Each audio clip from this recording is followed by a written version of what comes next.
that patch on your arm means loss of freedom to people. Incredible hatred for you just because of that badge. It's got nothing to do with you personally. Started at 11 p.m., working an 8-hour tour, going to 7 a.m. the next day. By midnight, I'm at my first homicide scene. I guess he places his order. Dope boy looks in the car, and who does he see but his 16-year-old cousin? Pulls out a gun, puts one on this guy's head. Done. Yeah. It's rough. The job changes you quickly. You don't even realize it, to be honest with you. But eventually you look in the mirror and you're like, who's this guy staring back at me? Like, you learn to not feel anything.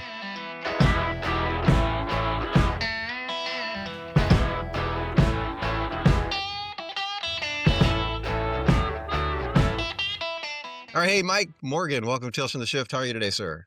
I'm doing well, Shane. How about yourself?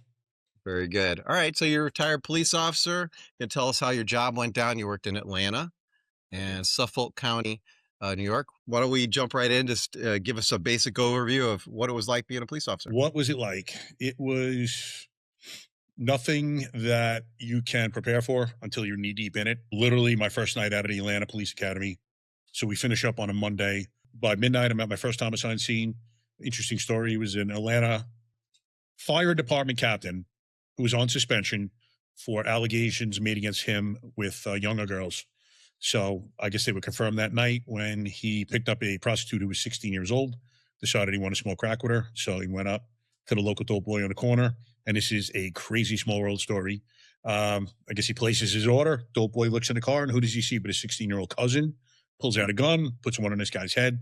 Done. So literally within 60 minutes of my first homicide scene, brain matter everywhere. This guy's dead. At that time, we didn't know the true story. I found it by the end of the night. But, I don't want to say it was shocking, but you're like, whoa, this is no joke. So Fast forward to 4 hours later, 4 a.m., my FTO and I are in the car. We get a 15-4, which is a shooting an ambulance around. We crank over there and found my second homicide victim within 5 hours. He had been shot, I believe, in the chest, and he was flat on his back. His eyes are wide open. There was a little bit of mist. It was probably mid-April in Atlanta. So there was just like that smoke coming off his body.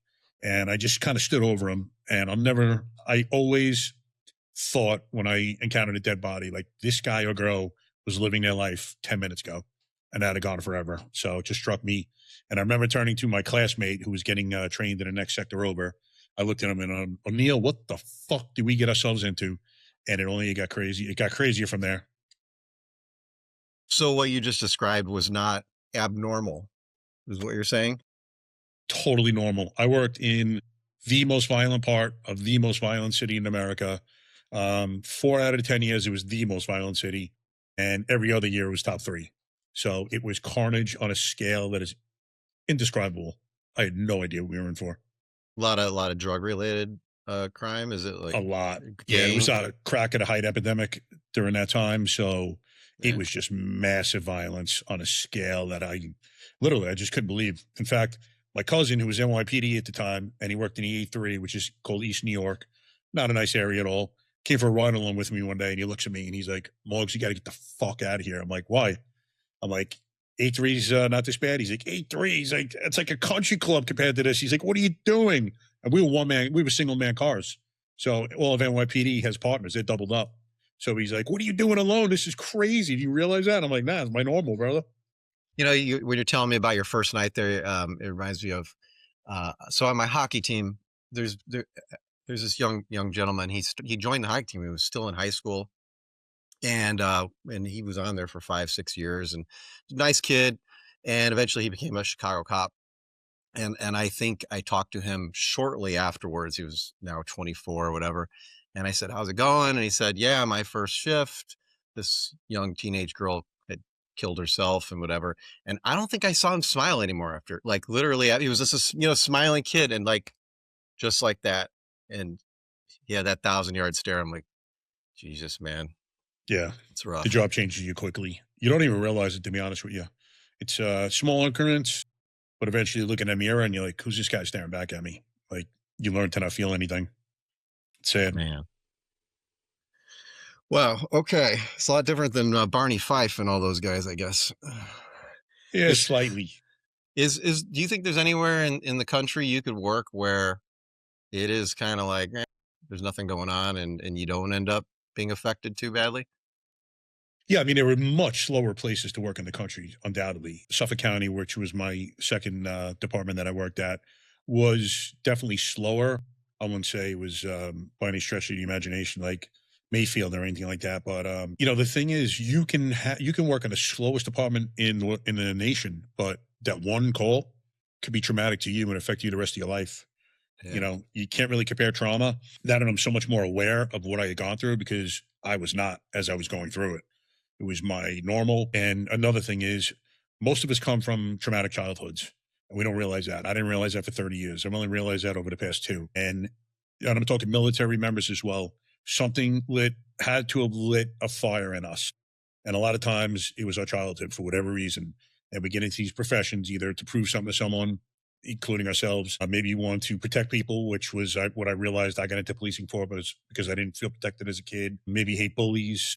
There are very many reasons, but a lot of times we get into these already using these defense mechanisms of protecting our mental health, and we learn to kind of callous up and not feel, and then we bring them into these hyper violent professions, and then you put that armor on more and more and more because you just cannot absorb the pain that you see around you.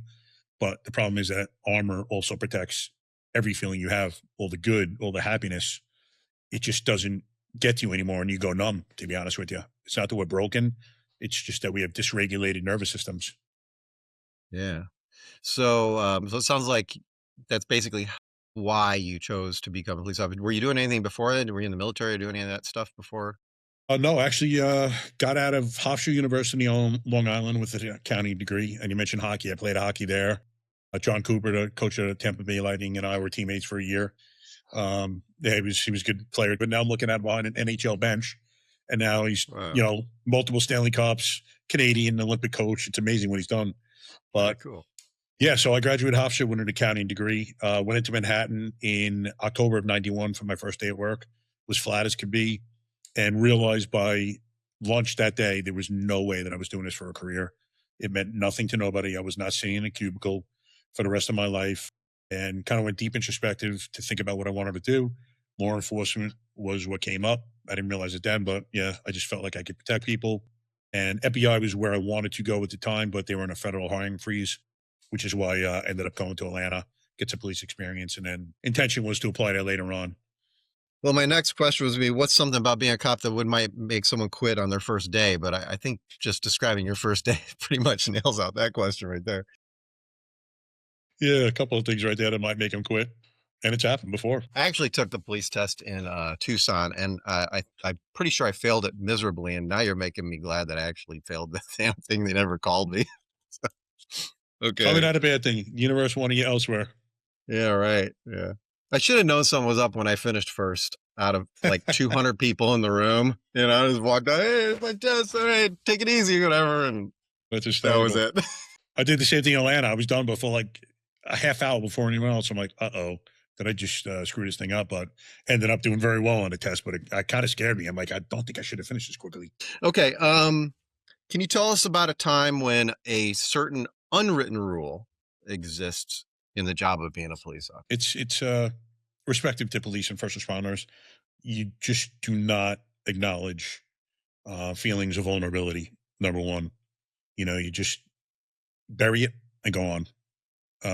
It's rarely talked about.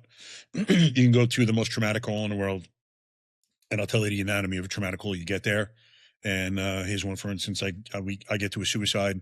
Gentleman's hanging in his kitchen on his oak beam, and his brother found him. And as we're there, the family comes home, although they were kept out of the house. But we make a morbid joke to break the ice because there's so much tension.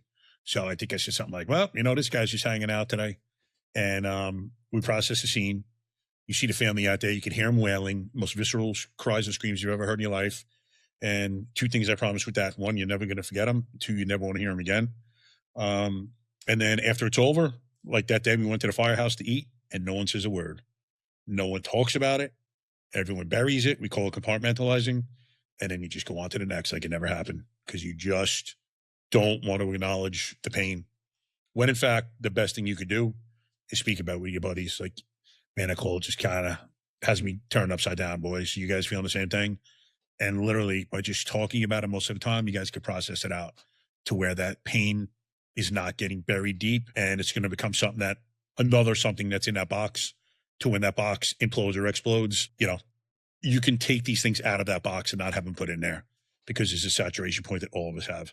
I did interview an Alaska cop, and he was telling me that the department that he was in, they actually had a psychologist that they would talk to, and that they were invited to go and talk about how they're feeling about different things like that. Do you think that some departments, maybe even Atlanta, could do maybe better at supporting the people that way?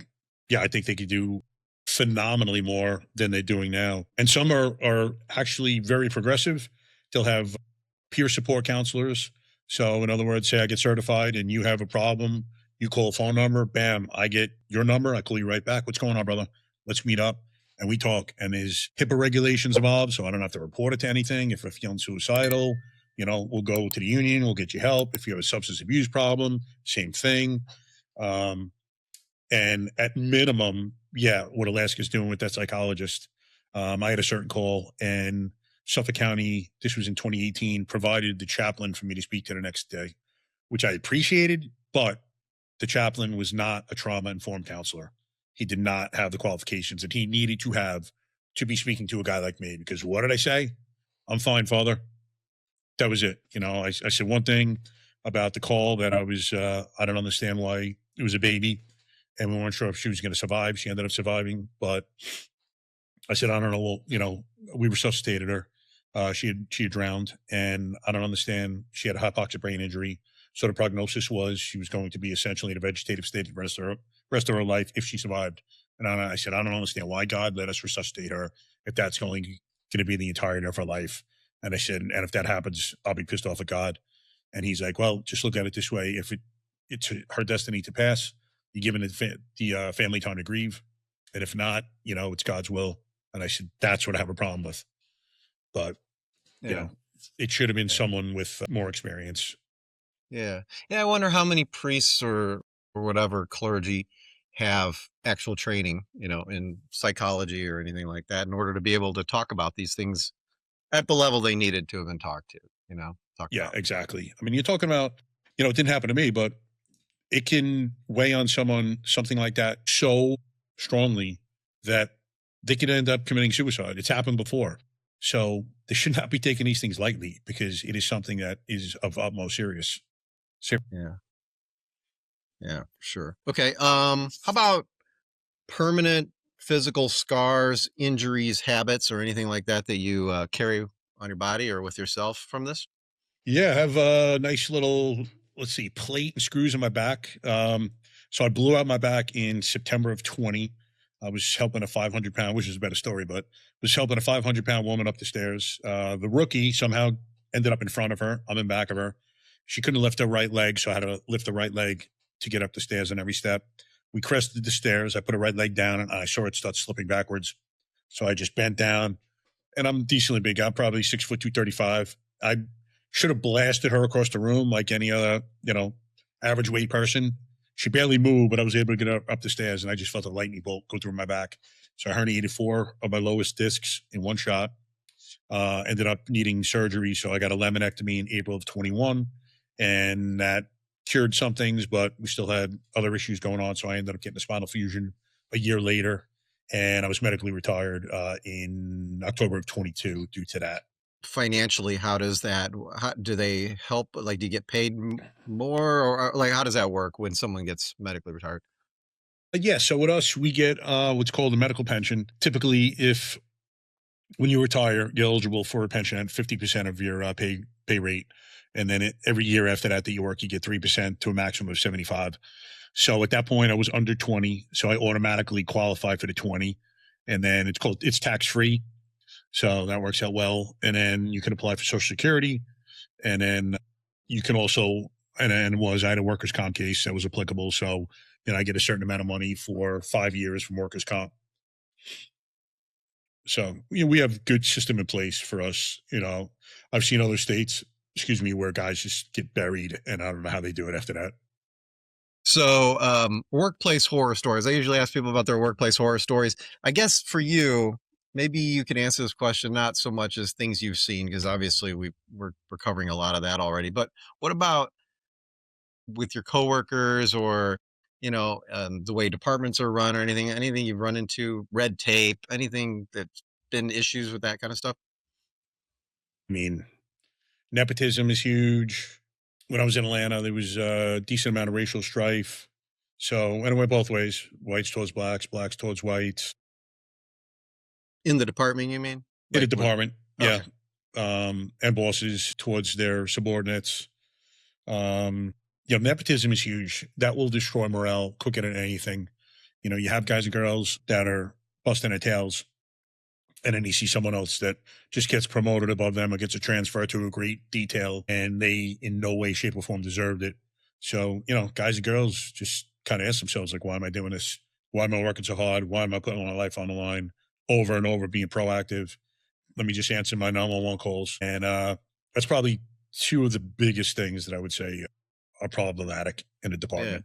And then also you get up, these upper echelon men and women get to these levels, and then they have no interaction with the street level police officer. So decisions they're making a lot of times are to benefit them. And, they're so far up in that mountain that they can't even, see down to the street to see actually what's going on. So they're just so far removed from reality. It's ridiculous. Some of these decisions that get made. All right, so let's talk about a typical shift, and you can talk about Atlanta or New York, and maybe even compare and contrast the two. So you show up for work. What's a typical day like? If how does it work? You clock in. What? Just walk us through a day. Yeah, well, they differed in that Atlanta, we had roll call at the precinct. So you would show up, what we were 3:30 to 11:30 PM for an evening tour, for instance. So you go to the precinct, have a roll call, everyone gets inspected. Boss, sergeant or lieutenant goes over things of note that you should know, whether it's wanted persons, homicides looking for such and such, It's like on Reno narcos looking for the 911. such and such. I'm sorry. Like on Reno 911, they Yeah. would always Yeah, start that. That's exactly. Yeah. Same but different. So essentially that's it. You guys turn out, get in your cars, and then you start, usually there's calls waiting. So you just start grabbing them one after the other. Suffolk County worked a little bit different in that we relieved the firehouses throughout the county, and could be other government buildings, because they didn't want everyone kind of centralized at the precinct during tour change. So, the cars would be in their individual sectors. So, say I'm working 3 to 11, the day tour guy would turn the car over at like 2:45 at the fire. He'd bring it to the firehouse, turn over, tell me anything of note that happened that day, so I was aware, anyone to look out for, any incidents that it just were a little unusual. And bam, you pull into service. Oh, you sign on to the computer, so dispatch sees you're in service, and then any calls will start getting dispatched. So in that respect, same thing. okay. And so when you said grabbing calls, does that mean like they come over radio, they come on the computer? What does that mean? Yeah, you'll sign on. You'll see the calls that are currently unassigned, and they'll have sectors. So, for instance, in Suffolk County, I was 220. So, bam, you're gonna look at the screen quick, and you're just gonna go down to sectors, and you can identify your calls. Say I have 0 calls, or say I have 3 calls. You look at the three. They prioritize them from one being the greatest priority. Say a shooting, something like that, down to five would be maybe a lost dog or something like that. Very low priority call. So, typically you'll sign on, and if it's been waiting a while, dispatch me even before you key your mic to tell her, send me a call. She'll be like 220, need your stuff or whatever. If you have nothing pending, potentially you'll get sent to another sector or two over to handle their call if something's going on. Potentially their day tour guy is being held over. He had a late call. So the evening watch is not going to be in service. If something is of importance, it's going to take him out for a few hours. Say they had a late arrest. Say that the sector over you, say 212 was next to me.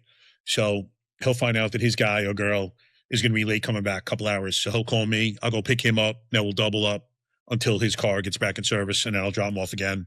He takes his car. And potentially you sign on and there's no calls pending. So in that case, just go out on patrol and you do whatever proactive traffic enforcement. It's a beauty of the job. You're kind of your own boss, so you do what you want in that respect. You're expected to write a certain amount of tickets a month, and maybe come in with an arrest or two. So you have to be a little bit proactive. Yeah. So, so you're looking at the computer, and so I'm assuming it has the address, and then does it tell you, I don't know, how far that is from you? Like, is there a GPS where you can just, or do you just have to No, so memorize where everything's at? typically, if I'm reading from left to right, it'll say priority of the call. It'll say the time. It'll say the sector. It'll say the address, and then there'll be a little bit more for the narrative. If you click on the call itself, now it pulls up the entire call, so now you can read the entire narrative. So whatever the 911 call taker took from the complainant, now you're reading it word for word. And what's very important to note here is that no matter what you read on that computer, don't ever think that you're going to that exact situation, because half the time what you go to is going to be nothing like that when you arrive on scene. So, I used to be an FTO, field training officer, and I tell my rookies, do not think that this stuff is all in cement. Someone could have misconstrued what was going on. They heard someone, whatever, scream or yell, and they thought it was this and it was that. I remember one time we got a shots fired call. We were kind of running some traffic enforcement. I had my rookie. We were parked on the side of the road. We had license plate readers on my car. So they literally scan the license plate of every car that goes by. It's looking for stolen cars, suspended registrations, wanted people. So if you're the registered owner and you're wanted, it's going to pop up. Missing persons tied to that car, a bunch of stuff.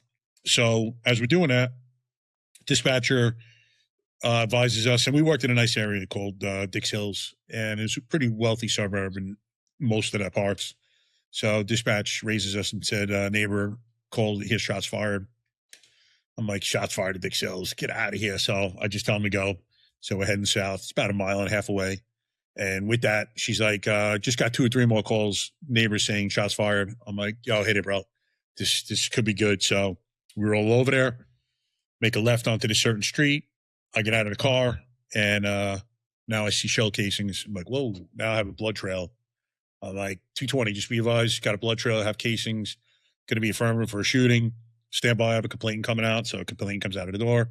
He's like, I just saw this guy shoot this girl. Then he dragged her in the car. I'm like, what kind of car? White Mercedes Benz. White, what's the guy look like? White male. It was black female. So get on the air, give him a bolo, be on the lookout. White Mercedes Benz, last seen on the street.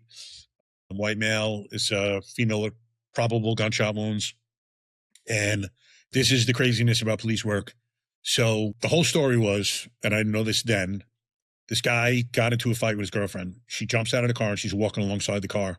This guy just starts shooting at her, shot her 10 times, I think. Shot her 7 times, shot at her 10 times. Gets out of the car, drags her into the car, puts her in the passenger seat. For whatever reason, he starts having misgivings about it. And now he's going to the hospital in another precinct in my department. Detectives were ordering food at the time. This is probably like 5, 6 o'clock at night. And the phone was busy at the restaurant. We call him Dick Sargent, the detective sergeant. Dick for Dick Tracy. So they call detectives Dick in a lot of departments, Dicks. The Dick Sargent tells these guys, just go over to whatever restaurant, place the order there, man. I'm starving. I don't want to wait for this phone to clear up.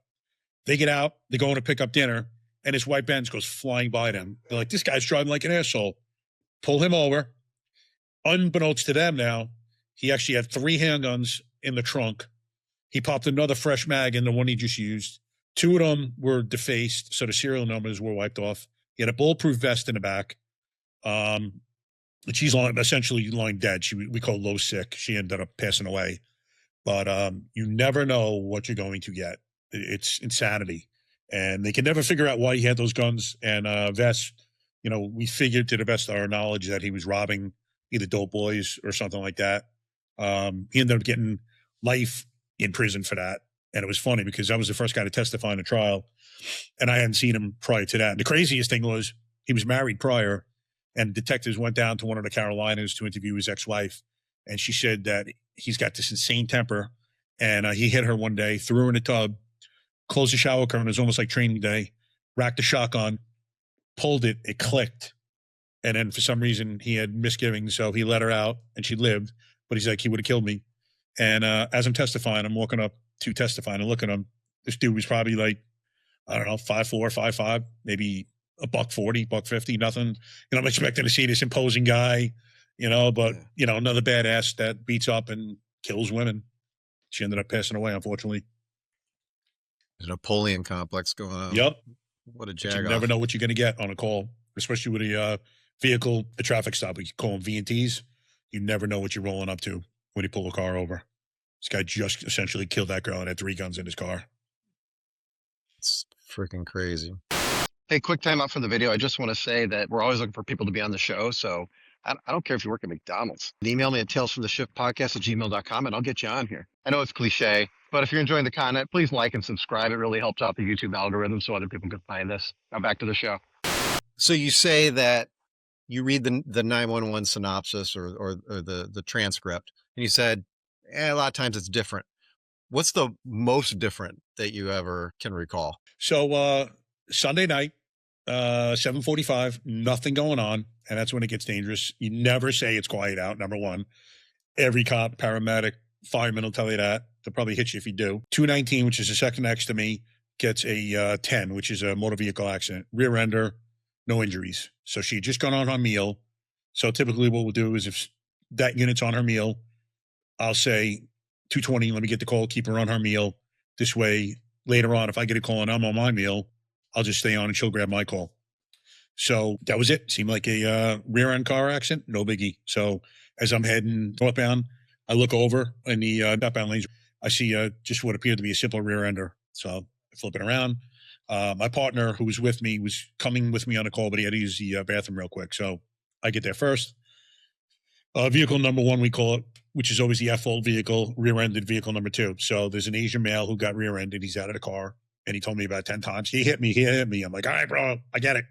So I look at the other driver who's still seated in the car, and I'm like, you okay? He had a little bit of blood on his shirt, which I mistakenly thought was from the deployed airbag. And that'll come into play. So he answers me, but I can tell immediately he's intoxicated. I'm like, son of a bitch. I'm like, how much you had to drink? He's like, I don't know. Now, even though she's on a meal, she's now coming off because it's going to be a DUI arrest, and I'm not handling that. I'll handle the car accident, but she's going to be with this guy for the next 5 hours. So I'm like 220 up 219, come off a meal. It's probably going to be a 30, which is a DUI. And with that, so I park my car behind theirs. So it's vehicle number 2, vehicle number 1, my car. There's a right-hand turn lane that starts basically where my car is. So my partner blocks that off. With that, we had an update on the call, a second complainant called up about injuries. So now it triggered a fire department response. So the fire chief kind of pulls ahead of everyone and pulls into this driveway up ahead. So I told my partner what was going on. He's going to update the fire chief. With that, he walks up. I now start walking up the passenger side. And as I do, the still seated driver, I see reach over to the passenger seat, comes over with a knife and starts stabbing himself in the neck. So I yelled at my partner, Frankie, he's trying to kill himself. So I run up to the passenger door, try to open it. He shuts it. He locks it. I run around to the front. He locks it real quick. And I always replace my flashlights with a window punch. So boom, I nailed this window. It was beautiful because it just folded over in one full shot. But the problem was I couldn't reach into the handle and open that up. And it was also folded over it was missing the lock. It had moved a little bit, but it was flush. So I couldn't pick the lock up. So now he is literally, what I thought was blood on his shirt from the deployed airbag was he cut his throat. He was suicidal. I didn't notice, but we arrested him the night before for DWI. So we parked his car in the firehouse that was closest to where we were there. He got bailed out sometime during the day, and he must have just got his drink on. So now he's driving home or driving somewhere. Got in what was going to be a second DWI in 2 days. So I guess he thought he was taking himself out. This guy, I've never seen this before or heard about it in my life, has a knife in his neck. He is sawing and pulling away. So it's inside his throat, and he's pulling his skin away as he's sawing it. It's the craziest thing I've ever seen. Doesn't make a peep the entire time. So now I'm very calm, but I've been in the midst of mayhem for my whole career. But I'm like, all right, this guy's going to kill himself. I don't act. My first inclination was to jump in the back seat, but I'm like, if he somehow gets a jump on me and I have to shoot him, and these guys are going to question why I put myself in that situation. So I get my taser out. It's January. He's got a jacket on. And the thing with taser is the 2 prongs have to seat inside your skin. So I can't shoot him low, and we're not allowed to shoot above the neck. But I'm like, you know what? This is my better option here. He's either going to kill himself or I have to pop him high. So one probe goes right here in his neck, the other one's like in his forehead. And it's so funny because all I could think of was the hangover when he's like, in the face. So I'm shocking him. But the problem is, these cycles last 5 seconds. And every time it's cycling, his muscles are contracting. So he's not dropping a knife. And as soon as it stops, he's starting again. And now he's drilling the knife into his head. He must have had about 40 marks down the side of his face. I don't know why it didn't pop in his eye, but it was just popping in his head. So now my partner on the other side is with the fire chief. The fire chief has his axe. He breaks the window. Now my partner pops him. So I hit him in the left side. My partner hits in the right side. So now every time my cycle ends, he's hitting him with a cycle. But the problem is his muscles are not letting, they're contracting constantly. So he's not dropping a knife. So finally, I'm like, I have to do something, man. This is not working. So I just take my asp. I don't deploy it. I don't elongate it. I just take it out. And now I just stopped beating him in the head as hard as I could. Finally, got pain compliance. He just drops a knife. I don't even know how he was taking these shots. Never screamed, never cursed, never made a sound, which was the craziest part about it. No sound in this entire interaction from when it started to when the ambulance took him away. He opens the door as calmly as could be, just walks out of the truck, puts his hands behind his back, and now he's got blood pouring out of his neck. Paramedic was right there. He packed it up. He's like, dude, he didn't hit anything vital. I don't know how. I'm like, get out of here. He was sawing his neck. And that was it. We took him to the hospital.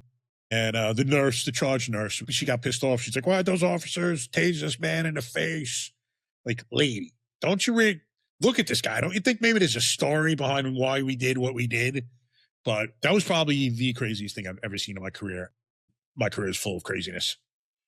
That might be one of the craziest stories I've ever heard. That is bravo. That is wow. What's funny is you could tell stories like that. When you tell stories of police veterans who have many years on, they just tune you out to walk away. I've never told that story to anyone, even who had a bunch of time on that did not stay for the entirety and was like, holy shit, bro, that's nuts. That is crazy. Do you It think was nuts. that he was so drunk, so gone that he wasn't feeling as much pain as I mean, Yeah, something was going on. I mean, theoretically, he could have been on something. We didn't drug test him. So they could have at the hospital when they took his blood. But unless we're providing a blood warrant, we're not going to get the results. We'll just get the alcohol results. I think he declined a breathalyzer. So you're able to, probable cause to make the arrest on everything you observed and, the car accident and everything else. So you don't need him to provide a breathalyzer. But potentially he was on, who knows? I don't think it was cocaine because he wasn't white or anything like that. Or just some people, it just could have been insane. I have no idea, but I've never seen anything like it. Shane, he didn't make a peep the whole time. crazy. Yeah.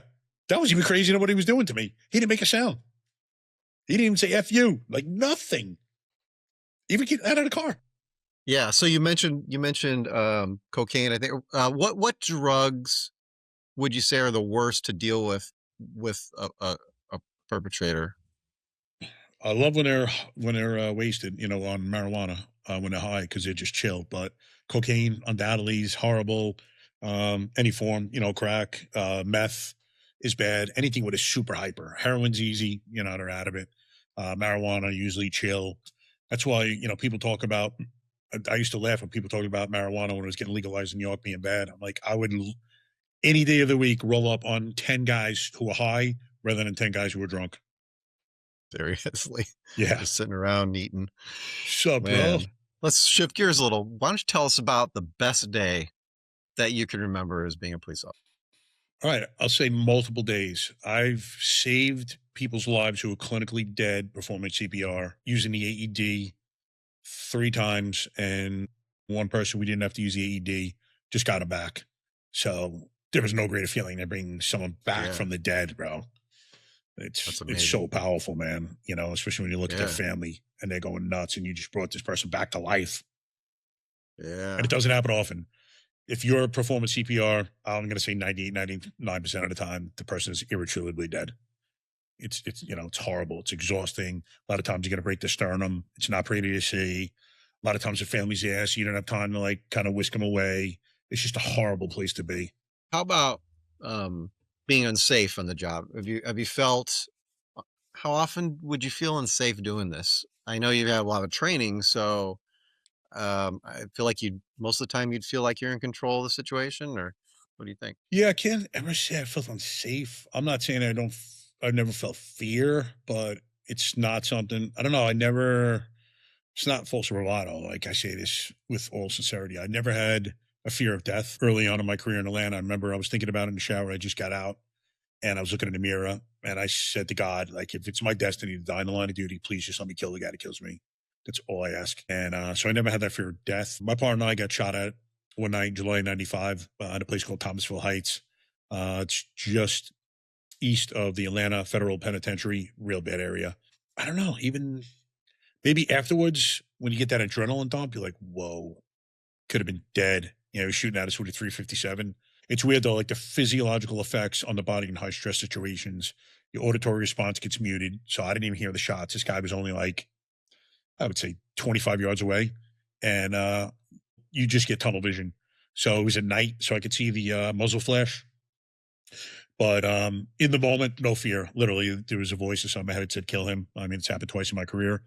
Um, so after that, though, sometimes you get the adrenaline dump. You're like, yo, that was close, man. I could have got killed. Man. So I think it's probably be a good time to segue into PTSD. Let's see. There's a lot to talk about. One, I don't think it ever touched me in my career, or that I realized it touched me in my career, it touched me post career. I think I was good in my career. Now, let me say that, excuse me, I had an opioid addiction that I ended up going to rehab for in 2012. Never did another drug in my life, but smoked weed in high school. So I was fervently anti-drug my whole life. But it was I was going through a bad first marriage, and I think I noticed that it dulled the pain of the marriage. I thought it was making me happy, when in fact it was just dulling the pain of everything going on around me. Plus, I had family strife, and I again had been taking the medicine as prescribed for years, no problem. And then all of a sudden, I start taking more and more. And I'm like, oh, my problem's kind of going away. As we know, it's not the case, man. You just get they're buried a little bit further. And before Yeah. I know it, I'm taking like some days 55 tramadol in one day. Um, Say you're that not again. supposed to take 55 tramadol. Jesus. Yeah. You're not supposed to take more than eight because they cause seizures, which I had 8 seizures in 3 years. So that didn't stop me. One of which could have killed me because I woke up afterwards and I realized I slammed my left side of my face on my countertop, granite countertop. But when you're in it, a lot of things going on. You think you bargain with yourself. It's not that bad. At the time, it was legal, so you could purchase it online, plus get it through my doctor. So I'm like, it's not illegal or anything like that. I'm not going to the streets. I knew I was physically addicted, but you're just bargaining with yourself. Like, I'll stop next month. I'll stop next month. And then I wean myself down to like 3 or 4, but then the euphoria would get more intense. So I start back up again. And it was just a bad cycle. And then Yeah. one day, Sunday night, I had my last seizure, and I looked at my ex-wife and I'm like, I need help. And ended up going into rehab, which is the best thing I could have done. But I remember that first night I was in there, and I think I had 3 roommates. They were all sleeping. And I'm looking around. I'm like, how the fuck did I get here, man? Like, I was just trying to live this honorable life, try to do the right thing. And I'm sitting in here, with these guys. Not that I'm putting down on those guys, but like, I just shouldn't be here. And then I'm like, no, you should be here. Like, you're the one to put yourself here. But then I was like, man, no one's ever going to look at me the same again. That was like the worst thought that I had. And, for those of you who are watching this who are going through that right now, I promise you that people will look at you the same again. You just have to get yourself right. I had to do what I had to do to get myself right. I got myself in that position, had to get myself out, had to be honest with myself. Be honest when you look in that mirror at what is looking back at you. Sometimes it's so difficult to do so. So yeah, in that respect, and I don't know. Potentially, that was due to the job. I think a lot of it had to do with traumatic childhood as well. Um, it was pain that I never processed, probably never realized that I had.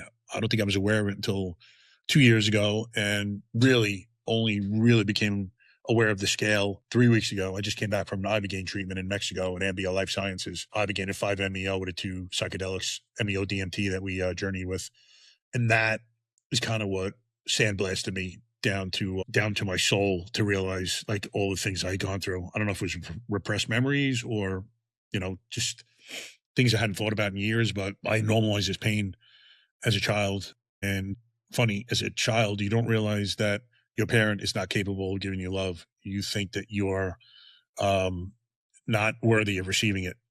So, a child is just not that advanced. They can't think like that. So I always try to prove myself to my father. And I was very good in athletics. I got attention for athletics. So it was athletics, athletics, athletics. And that's when he paid attention to me. And it was like conditional love. I just came to so many conclusions about why every behavior I've ever exhibited and every action I've ever taken, why that was done. I realized that I started lifting weights early because I wanted to get big so no one could hurt me. Then I started fighting to become proficient in extreme violence so no one could hurt me, not realizing like it was all mental. And you're not doing anything to heal that pain or process that pain. And finally, at the age of 55, I started processing pain that that little boy was feeling. And I always felt weak as an adult when people talking about like, you have to heal that inner child. I'm like, I'm not a child, but you have to go back and still heal that little child. Like that little boy never got what he needed, felt that he needed as a little boy. And in some respects, you stop growing at whatever age that started. So I was actually having this talk with DJ Shipley. I don't know if you're familiar, former SEAL Team 6 guy. And he had gone to Ibogaine. And a couple of years ago, we were talking about our healing journeys. And he's like, I realized all my trauma was from childhood. I'm like, bro, you were a Team 6 guy. All the death you've seen, you've killed men, you've seen your brothers get killed. You think it's all childhood trauma? He's like 95% of it's childhood. And I was still skeptical. And now I look back, I thought my police career was 90 to 95% of what caused my PTSD, childhood trauma. And it's just a foundation that everything else gets built upon. And I started not feeling as a kid, and then it just got more intense as I got older. So now the PTSD really started after I retired, and now I had time to think. And now I was an angry guy. I didn't even realize that. Like as I told you, police did the most violent part of the most violent city in America, and I was more violent than those perps I was policing. Like I sought out violence. I loved it, to be honest with you. It was a way to channel my anger. It was a way to prove myself, to my father, although he never would have known. I remember stolen car chase. Two guys bailed out, ended up fighting two of them. Did well against two of them. Now I want to see what I could do against three. And then how can I do against four? And I would hop out sometimes. I was very tactically proficient, but I would hop out on 4 or 5 dope boys and try and instigate these guys to fight. And I get back in the car like, what the fuck is wrong with you? One of these guys can get behind you and execute you. But I was always trying to prove myself. And I've never been in a fight off duty in my life. I was a happy drunk. I wasn't, terrorizing people, not like getting into it with my wife, not crazy arguments or anything like that. But I was just an angry guy.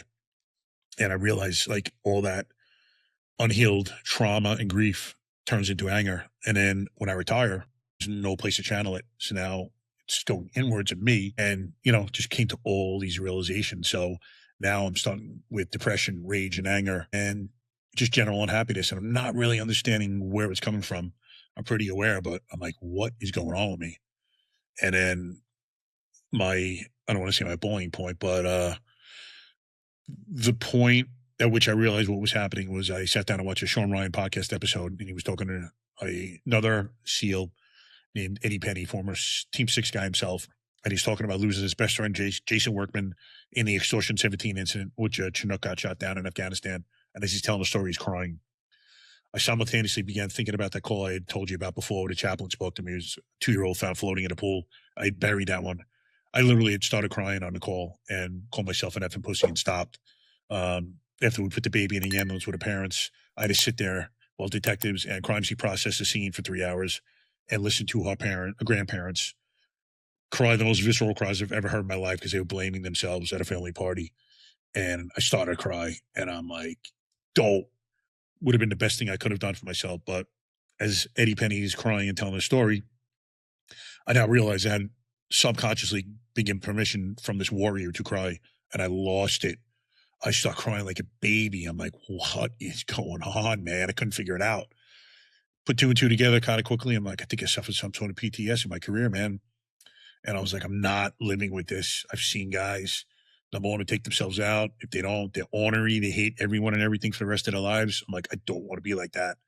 And that's when I started thinking about how I was going to heal. And psychedelics is what called me. I didn't think traditional therapy for that was going to do it for me. I just thought the pain was too radical, to be honest with you. That's a hell of a story. I appreciate you sharing it. I like to do follow-up questions, but I wouldn't even know where to start at this point. I mean, you gotta that's a lot. That's really a lot. Um, You made me think of my childhood. I know a lot of people that have crappy childhoods. I had a crappy childhood, and sometimes I think about my parents and, you know, they probably had a crappy childhood. Yep. How long has this, gone down and they're carrying, trauma in themselves. Generational It's, trauma. Hurt people hurt people. yeah, Yep. yeah. Unfortunately. Be the one to break the chain. So tell me about Ibogaine. So how does it work? What does it do? How does it help? Absolutely. So I actually initially started with ayahuasca. So I journeyed with ayahuasca in March of 2024, and that definitely absolutely changed my life. Um, I healed from so much. I was carrying so much weight. I didn't realize it. And they call it mother ayahuasca. Most people sense a female presence. I did the same. And I remember when I first started my journey, I was just literally like holding my hands out, telling her I need help with all this anger, rage, and pain. And it was like everything I asked for was being granted, like one after the other. It was like 1,000 pound weight was going down to 500 to 250 to 100 to 50, and then it was like shed. Um, so that was just the most profound experience of my life. And then I journeyed subsequently. So the first weekend was 3 times, and I went to a few other retreats over the next like year and a half. So journey with ayahuasca about 11 times, psilocybin as well, and then Ibogaine kind of popped on my screen this past September. So I interviewed a woman named Angela Scudin. She started a foundation called the 343 Fund. Her husband, Casey, was a former FDNY firefighter. He got killed when the family was on vacation in Asheville, North Carolina. A tree fell on him, basically in front of the family. And she decided that she, with the insurance money, was going to start a foundation to help first responders. So they sponsor first responders to go to Ibogaine treatment. So I was sponsored to go to a place called Ambio Life Sciences. Additionally, after I interviewed Angela, she introduced me to a guy named Trevor Miller. Trevor is one of the founders of Ambio Life Sciences. So I had 2 great podcasts with them. They were just super generous, gracious people. And I really started looking at the Ibogaine. I didn't think I was ever going to journey with it. It's very intense medicine. Ibogaine comes from the Iboga tree in Western Africa, the Bawiti tribe. And essentially, literally, it's tree bark, and it's just ground down and it's put into capsules. They've been using it for thousands of years. I think the way it was first discovered was that the tribesmen would see animals eating this tree bark, and they just seemed happier after that. These guys said, "What the hell?" and started ingesting it themselves. So I went down to Mexico, and we start the journey itself at about 8:45 on a Friday night, 8:45 p.m. We take the first capsule. Next one 45 minutes later, 9:15. Third at 9:30, fourth at 9:45. Then you go inside. It's a very clinical setting. There are doctors and 2 nurses with you guys 24/7. There was 7 of us, all former first responders. In addition to all the other workers in the facility, it was like a 5-star hotel. It was a beautiful house. We were treated with like the most grace and love I could ever ask for. And that night there was a doctor on duty, I think 4 nurses. It's a very clinical setting. We're all hooked up to EKGs. We had gotten multiple IVs before and after, constant vitals. They go through your bags and make sure you have nothing that you shouldn't have. People are weaned off drugs like SSRIs and antidepressants prior to. They're very, very thorough. So after that 4th dose, we go up and we lay on a mat. About an hour later, they check on you, see if you're in the medicine. 4 out of 7 of us were not. So we went downstairs. They want you to just kind of walk around, just get your body moving, see if the medicine will really start moving throughout your system. So walked there about 20 minutes, go back upstairs on the mat. They check with you 20 minutes later. Do you feel it? 3 out of 4 of us said no. Got up, started walking around a little bit again, and bam, something hit me. I'm like, Doc, I'm good, feeling it. So he offered me a booster dose. I'm like, this is pretty intense medicine. Let me try without the booster right now. So lay down and I look at the ceiling and all I see is a scroll just flying by. It's letters, words, hieroglyphics, but it's going so fast I can't make anything out. Now with ayahuasca, a lot of times you go into a deep psychedelic experience and you'll see visions. You'll have deep visions. Sometimes you don't, but a lot of times you do. With Ibogaine, potentially the same thing, potentially nothing. They prepare you for, even if you see absolutely nothing all night long, the medicine is still working. So do not get frustrated. Do not get mad. It's still working. So they give you blindfolds that are kind of padded around the eyes so you can open your eyes when you put them on. So bam, I put it on, open my eyes, and it was the craziest thing. I'm now looking at essentially a big screen TV, and on the left side, I see NFL teams on SportsCenter. They're just flying by. It's like SportsCenter highlights. Then on my right side, NHL teams. Bam, bam, bam. Boston Bruins kept coming up, and I couldn't figure it out because I'm not a Bruins fan. I'm an Islander fan. I have a master's from BU in criminal justice. I'm like, is this telling me I should be teaching?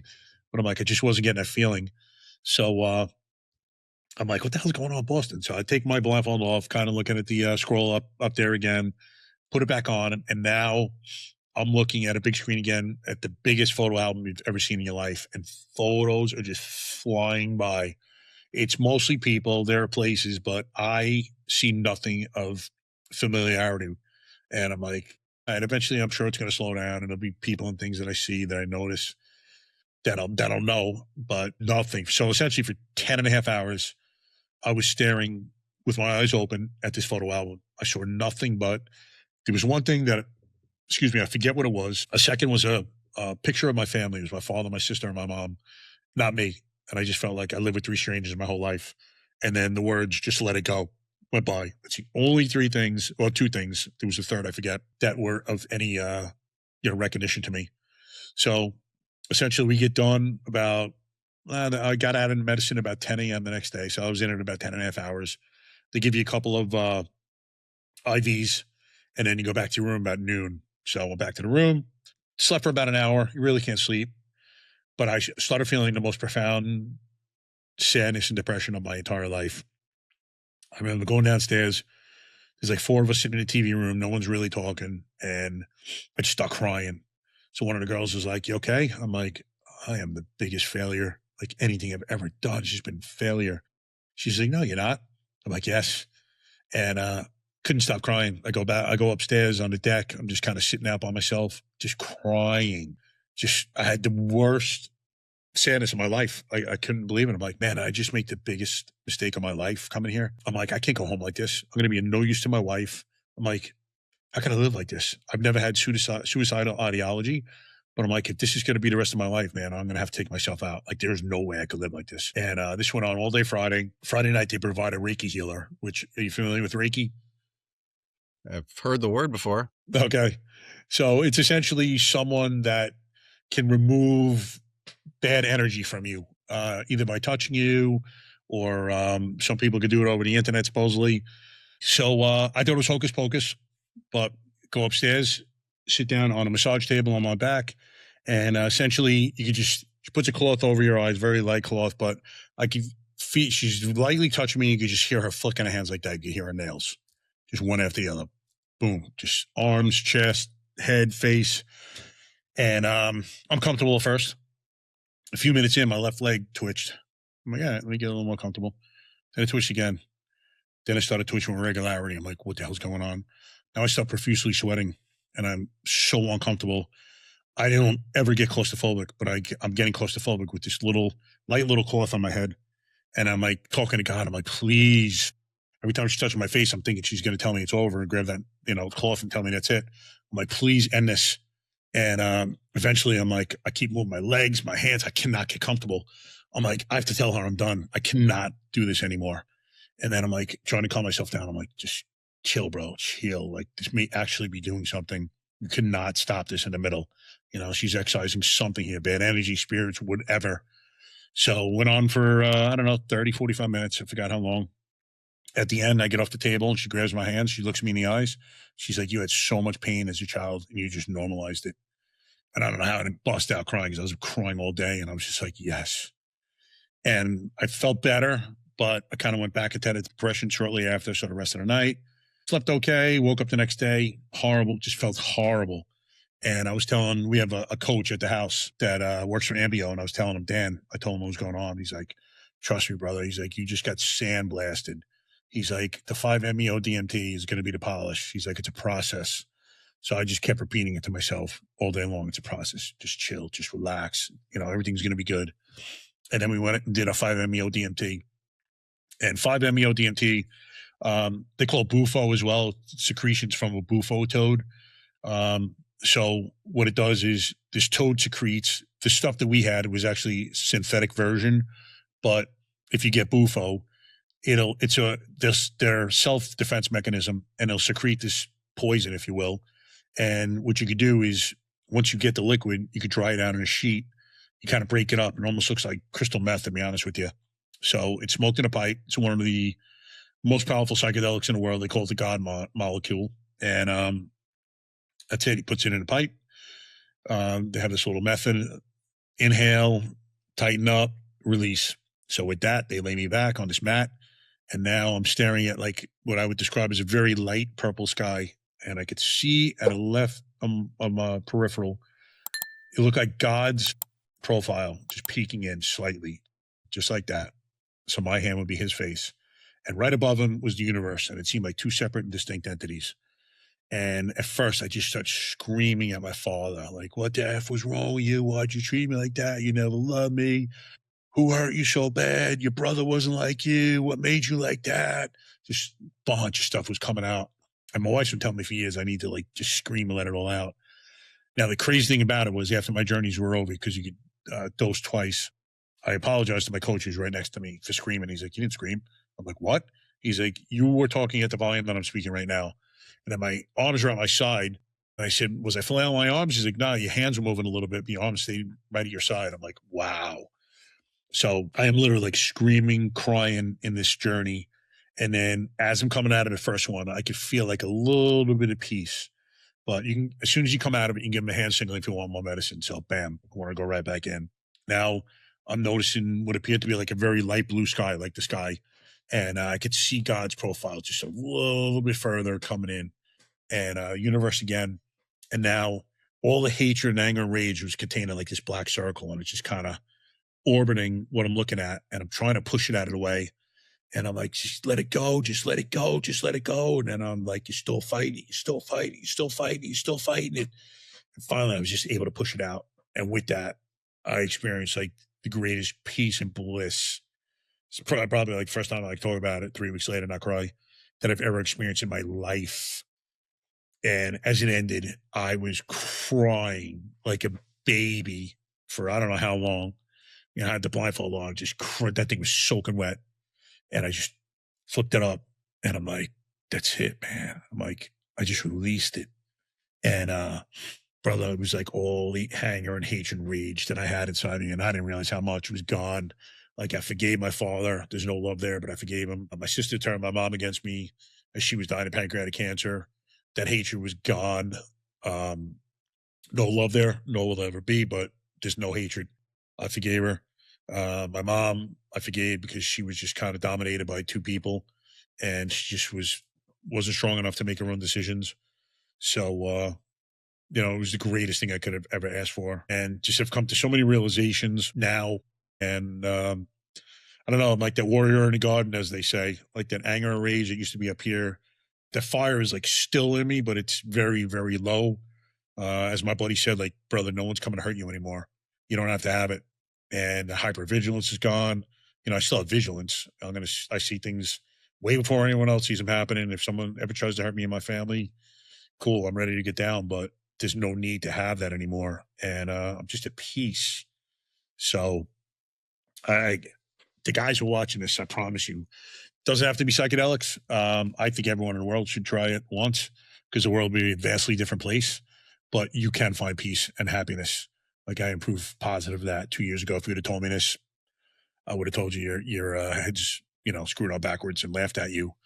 But it can be achieved. It can be found. You sold me.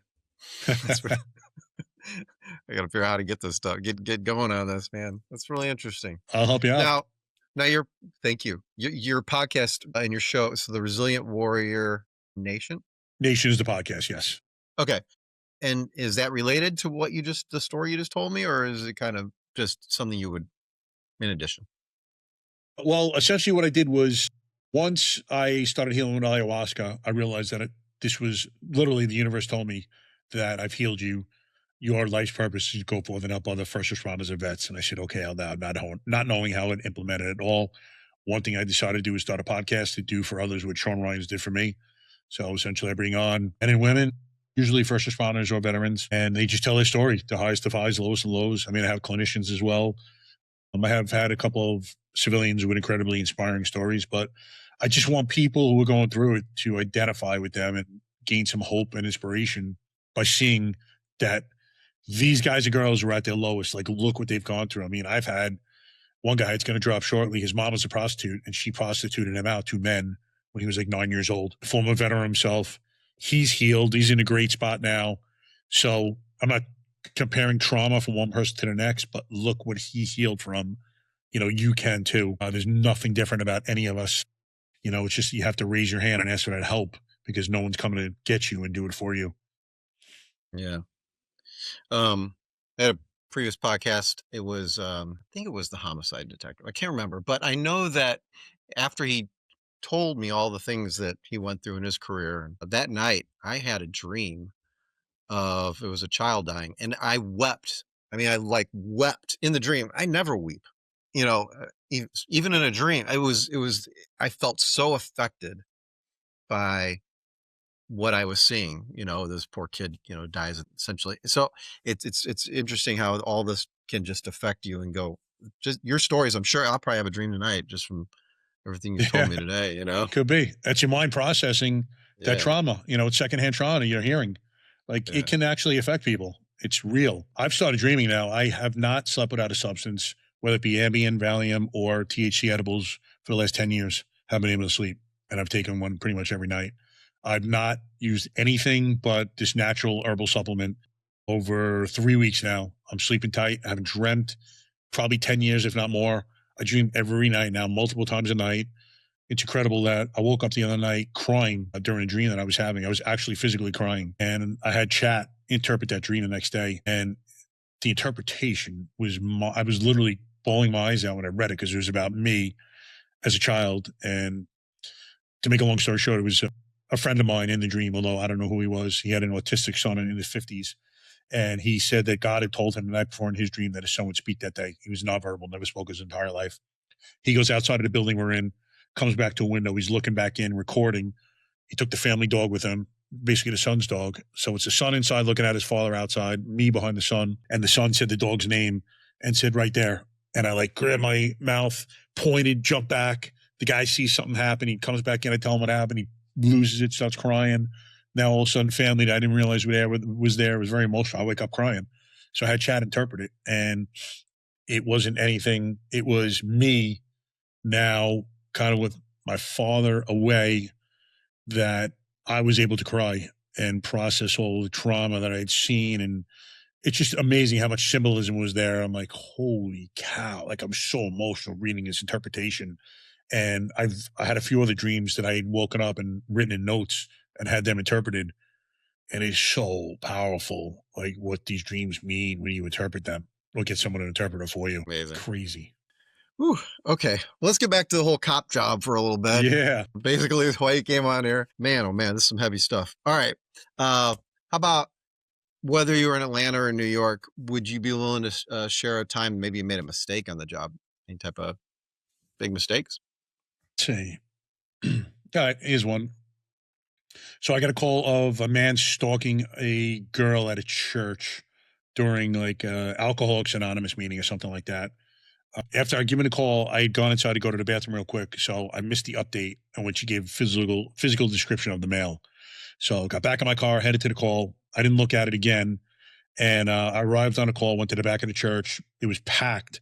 There was no one around, and all of a sudden I see a guy walking out of the church. I'm like, probably the dude. So I'm like, "What's up, bro? Where you going?" And he's like, "I'm leaving," and kind of give me a little bit of attitude. I'm like, "What's your name?" So he said, I think he was like, "Why?" I'm like, "I just got a call here, man. I'm just checking out some stuff." I go, "Why don't you hang for a second?" He's like, "I'm not hanging anywhere." I'm like, "All right." You know, it's not the normal reaction to most people. I'm like, "This is probably my guy right here."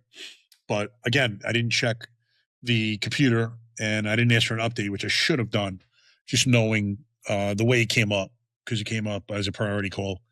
And I ended up grabbing his hand. I'm like, "Hold on, you're detained right now, brother." And he's like, "Get the F off me." So with that, he goes to pull away. Bam, I grab him, cuff him up quick. I'm like, "You're detained till I finish this investigation." So lo and behold, she comes out. I'm like, "Is this him?" She's like, "No." I'm like, "You're crushing me right now." I'm like, "Is that him?" So she's like, "No." So I go back to him. I'm like, "Yo, man, why were you giving me that crazy attitude, bro? I was just asking you questions. He's like, I don't know if they have to talk to you. My father was a cop in Suffolk. I'm like, what? Father ends up being a retired cop out of my precinct. I'm like, your father was a cop in my precinct and you're throwing that attitude around. It's just, instead of just being like, what's up, officer? So he's very adversarial. And, it was on me. Got a complaint about it. I told the truth. And I don't even remember what happened to the complaint. It was many years ago, but it was my mistake. I should have got an update, or I should have read the call to see if there was any updates. Didn't do it. And I basically, at that point, I don't know. It's one of those things like maybe, I mean, I had enough to detain him based on his behavior, but in some respects, maybe I didn't have enough to detain him based on his behavior. I just didn't want to let him go because the way she was basically crying bloody murder with the call. And I'm like, I don't want to see this lady get killed. But it turned out to be, nothing of what she described. She essentially lied because she wanted us there quicker. What about, is there anything cool or like what we call a Benny, like either in Atlanta or New York that you were surprised that the job has? See, I guess you can meet a lot of famous people, athletes, dignitaries, presidents. I was on a motorcycle squad in Atlanta for about 5.5 years. So um, I met the current presidents back then. Who was there? Clinton, Bush, VPs, other heads of state, A-level celebrities, many athletes. After a while, to be honest with you, I mean, no one really impresses me that much. I'm not like a photograph seeker, but it's kind of cool to meet some of them. Yeah, right. This is cool. Yeah. All right, let me ask you this. Previous guest, I'd already mentioned him, our Alaska cop, Doug Pfeiffer. He has a question for you. And the question is, what advice would you give your younger self as an officer that you wish you knew back then? Yeah, I think one of the biggest things would be what I told you before, to process the trauma that I see. So you don't hold it inside. Just talk to guys. It doesn't have to be a clinician, doesn't have to be a professional. Just talk to you guys. And additionally, let your family in. We shut our families out because we want to protect them. But you know what? It's a third of our lives. If you keep them in the dark about everything, they don't have a context in which to put your behavior. So come up with a system. You come home at night, the first hour is mine. After that, Mike's yours. If it's a particularly bad night, like say that night I had that 2-year-old drowning, baby, it's a bad one. So the night's mine. Either 24 hours later or by my next tour, I have to tell her, and I could paint it in broad strokes, but kind of tell her what happened so that she knows what I'm going through. Yeah, that is another question I wanted to ask you about. So, actually, two questions. When you get off work, how do you become Mike, not work Mike? Like, how do you come down? What are some of the ways you did that? I mean, my biggest thing is probably lifting. I always ate well and I was always in the gym. So that was my hour and a half of meditation. But, truth be told, I could have done a better job. It's difficult to turn that switch on and off, especially again, the biggest thing is we have dysregulated nervous systems. So you have a sympathetic and parasympathetic nervous systems. So your sympathetic is your fight or flight. That's what we use at work to keep us alive. Para is what you use to calm down. So if your sympathetic is your gas pedal, your para is your brake. And unfortunately, our gas pedals are constantly going. So eventually we don't come off of them and you're not hitting the brake and you're not relaxing. And that's another thing. Like you need to be aware of what is happening to you physically and mentally and come off of that break and just be at peace. You don't have to be go, go, go all the time. Don't distract with don't be working a ton of overtime to distract yourself from what's going on. Don't be using substances because that's exactly what we do. You have to feel. And if you're not feeling, then you're lying to yourself. Yeah, when I did air traffic control, I would come home a lot of times and I would be wired, just and my wife and I, we got into some arguments and she's like, you gotta calm down. Yeah. I'm on this level where people just don't normally exist in, and I don't know. I guess I You don't learned how to realize it. pull it back to, yeah, yeah. Yeah. You don't, And you're unfortunately. surrounded by it too, right? So you're at work, all your coworkers, they're just like, hey, let's go. It's like Yep. you're kind of, that seems normal. Then you get out with the civilians and it's like, that's not what they think is Yeah. normal. Yeah, I remember being at parties, starting to tell a story, and people like kind of backing up, and I'm like, let me stop that right now. They think you're out of your mind, but again, it's your normal. Yeah. And it's not normal. That's the thing. Yeah. I don't know if you have an answer for this, but what's the worst movie or TV show about being a police officer you can think of? I mean, anyone that's got them everything wrapped up in an hour typically, or I'm trying to see the worst. There's so many bad ones. I mean, most of them are horrible. The two best I've ever seen, Southland was great. The absolute best I've ever seen, are none, is The Wire. That Okay, is you're reality. not the first person on this show to say that they thought that that was the most realistic for their job. David Simon, I think, was a producer of that, a creator. I actually wrote him, never received a response. I said, that is bar none the best cop show I've ever seen. Hill Street Blues back in the 70s, early 80s, or early 80s was good for that time period. But man, The Wire got everything right. The perps relationships, our relationships with them, the cops' relationships among themselves. I mean, the drinking, the infidelity, the violence. I mean, it was perfect. I should go back and watch it. I never got past about episode 6. Um, Brian Townsend, DEA agent, was on this show before, and he's coming back on soon. We're going to talk about this more. I know he was involved with the investigation of investigating the crew on the show and the actors, because there was apparently something with there was drug dealers, actual drug dealers involved, and some other things going uh, on the set. So Oh my God. Yeah, they were using real drug dealers, so I'm not surprised, to be honest with you. And then Baltimore had their own scandal where those guys were stealing dope and then selling it on the side. It's crazy. Life imitating art. do you feel like there's anything that you had to give up to be successful as a police officer? I think I had to give up some of my empathy, to be honest with you. Uh, Mm. I gave compassion to people that I thought deserved it, and if I didn't think that you deserved it, I gave you zero. I wish I had been a little more empathetic, to be honest with you, but I think it was something I learned in my childhood, and I took it into that policing career. Right, but don't you think that maybe if you have a lot of empathy as you're going through your day, that you're taking that on as a weight, right? You are, in some respects, and And it sounds like you were full already. yeah, I was. So it was not something that I could take on. I think I could have been a little more empathetic, to be honest with you. I used to tell my rookies that most of the people, 90% of the people we deal with are just good people who made dumb decisions or bad decisions due to their circumstances. 10% are truly evil. But with that 90%, maybe I could have been a little more empathetic here and there. But yeah, I wish I had maybe a little more empathy. Is there a person that you would say this career is definitely not for? I would say a true empath. Do not even think about it. And I would say someone who is easily afraid. I mean, your life could be on the line first day out of the academy. It's a dangerous job. And I think a lot of people that get into it these days kind of kid themselves. Unfortunately, that patch on your arm means loss of freedom to people, and people will hate you for it. So, there is, you're, we're dealing with some people who have just incredible hatred for you just because of that badge. It's got nothing to do with you personally. It's just what you symbolize. So if you can't handle that, it is not a popularity contest. If you can't stand people staring at you with just hatred in their eyes, go somewhere else So because you that are going to. happens. So that is that Oh my God. When I really? was in Atlanta, I'd be driving down the block. If people weren't spitting, there was almost something wrong with them.